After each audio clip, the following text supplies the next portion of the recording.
turėjome šį savaitgalį tokį mažą eksperimentą ir turėjome kelis socialinius projektus, būtent skirtus Kaunui, tai dabar labai trumpai vienas iš jų.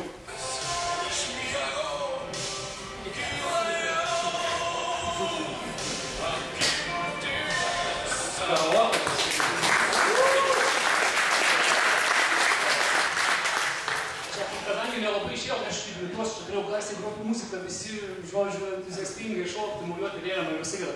O jeigu rimtai, tai ta prasme turbūt prisimenat visi, kaip prieš 20 metų, dabar 20,5 metų, mes visi stovėjom Baltijos kelyje, kas prisimenat, turbūt dar buvo 2 metų ar 3. Ir visi entuziastingai nusiteikę, pilni ryžto, siekėme savo gyvenimo gerovės, ėmė į priekį ir taip toliau. Pažiūrėkime, kas darosi dabar, kaip mes visi atrodom, kas matosi aplinkui, kas vyksta pas mus aplinkoje, mieste ir visur kitur, kaip viskas blogai ir visa kita. Tai, sakykime, mūsų projektas Bund.lt iš projekto koderio pavadinimo miesto veidas virto Bund.lt, nes jo iš tikro, sakykime, idėja yra pažadinti visuomenę. Sakykime, jeigu kalbant,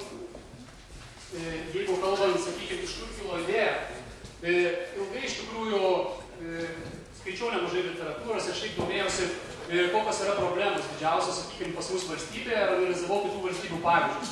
Sakykime, pas mus yra pagrindinės grupės. Tai yra, sakykime, institucijos, visuomenė, tai kiekvienas iš mūsų, ir organizacijos. Tai gali būti verslo organizacijos, nepilno siekiančios organizacijos ar dar kažkas. Jos dirba kiekviena atskirai.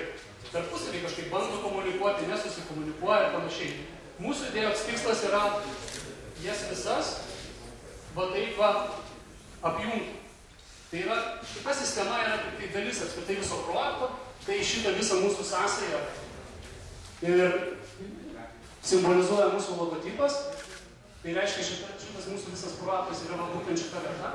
Tai reiškia, kad mes galėtume pasiekti bendrų kažkokių gerų tikslų. Mes turim sugebėti bendram tikslui įkvėpti visas valstybinės institucijas, visuomenę ir organizacijas.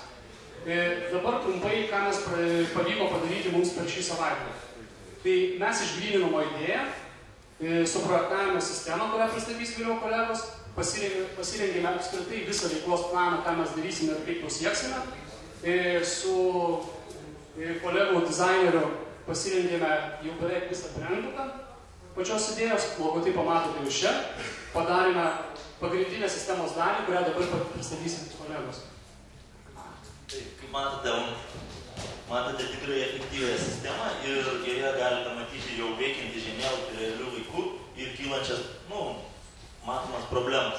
Ir jas galite klasifikuoti, šiuo metu dar šiek tiek su lietuvybė problemų, bet galima išskirti pagal kategorijas visas norimas problemas. Ir žemiau matome, galime netgi matyti problemas pagal laiką ir kylančias problemų sąrašą, taip pat galima matyti svarbias naujienas, kurios apskritai kyla mieste iš kitų šaltinių. Ir netgi taip pat matome, žemiau, ir turime socialinių tinklų integravimą, tai Facebook ir, aišku, Twitter ir toliau. Taigi, svarbi, aišku, šitokia projekto dalis yra ataskaitos, kai matoma visos problemų sąrašas ir viską galima iškart eksposuoti, matyti pagal kategorijas ir pateikti bet kokių formatų, ne bet kokių šiuo metu, tai tik Excelio formatų institucijoms dėl bendradarbiavimo. Taigi čia matome problemų sąrašą.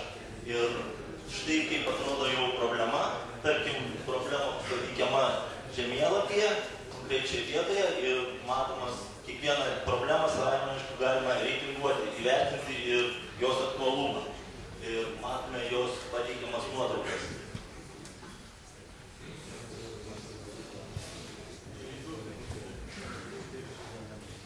Ir čia matome problemos pateikimo formą, kuri yra maksimaliai išsami ir kartu siekiame aiškumo, taigi galima pateikti aprašymus, pavadinimą, kontaktinį informaciją, įkelti nuorodą, video ir viena iš dar esminių dalių, tai yra galima gauti pranešimus apie kylančias problemas. Norite jas, spręsti ir taip toliau. Ir, aišku, mes skatinsime tai daryti. Ir Trumpai pildysiu. Pranešimus galima gauti SMS žinute arba pranešimų taip pat apie problemas galima, jeigu tai yra, sakykime, grėsinčios iš kurių problemos, galima gauti taip pat SMS žinutėm arba elektroniniu paštu, tam tikrų spindulių, sakykime, apie kurį jūs esate. Tvarkoj, mes labai skūpinam. Tai trumpai apie šią sistemą, ta prasme, be to per šį savaitgalį mes sugebėjome padaryti, o kolega praeis, greitai parodys, mes turime Windows Mobile ir Android aplikaciją, būtent tą patį žemėlapį su šitom problemom, kurias galima matyti ir stebėti.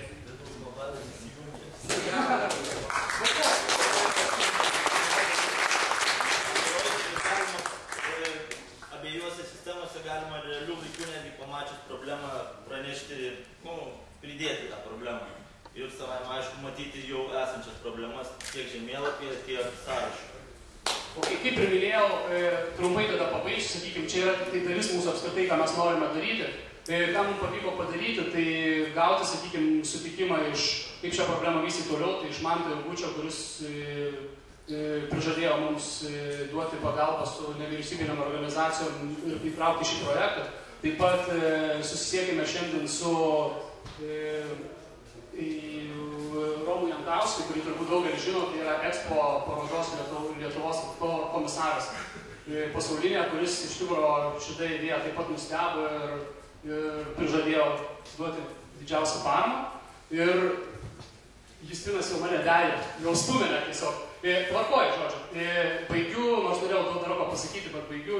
Džiaugiuosi, kad mes surinkome šią komandą ir padarėme šį projektą, kur iš tikrųjų netikėjom, kad per šį savaitgalį tiek padarysime darbų. Ir tvarkoju. Ir dabar tada pabaigai. Ta prasme, tikiuosi, kad visiems patiko. Bet turiu pasakyti, ta prasme, vieną dalyką. Tai skeptikam, jeigu čia tokių yra, bet aš nemanau, kad jums kažkam tai įdomu, kad gyvena tiki, apsitratikti. Jeigu tau smagu, aš pasakysiu žodžiu. Šitas projektas pasmerktas mirti. Taip. Žinai, kada jisai mirs, kai mes gyvensim idealioj visuomenė. Tai, žodžiu, linkiu visiems siekti to. O dabar, prašom kolegą ateiti čia, žodžiu, bus mūsų vis tiek nepamiršti. Ir, žodžiu, mes dabar po šito, mes eisim ir pasodinsim šitą medį. Ir šitą Startup Weekend 2010 prisiminsim ilgai.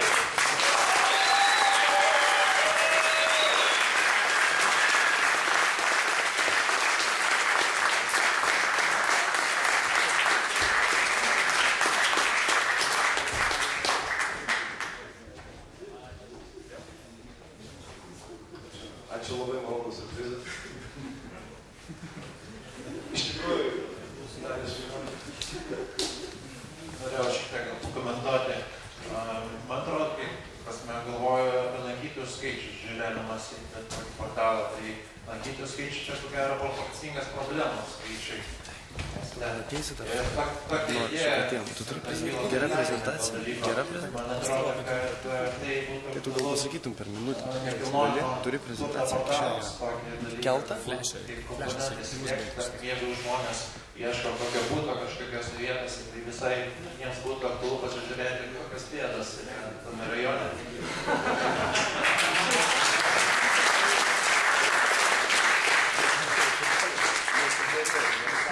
Ačiū, manau, puikios iniciatyvos, tinkamai išvysčius, tikrai gali turėti didžiulį poveikį, o tai, kad galima išvystyti ir kad žmonės nusiteikia veikti, matome, kastuvas ir medelis. Tai dėkui dar kartą jums ir...